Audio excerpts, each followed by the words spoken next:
Hey, what's up, guys?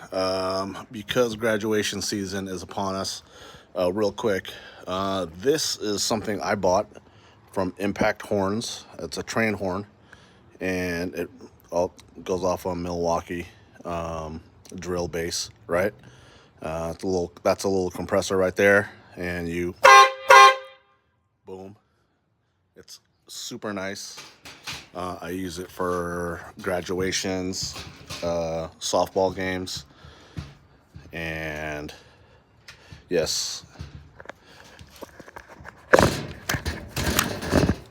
sorry about that. This is something I made.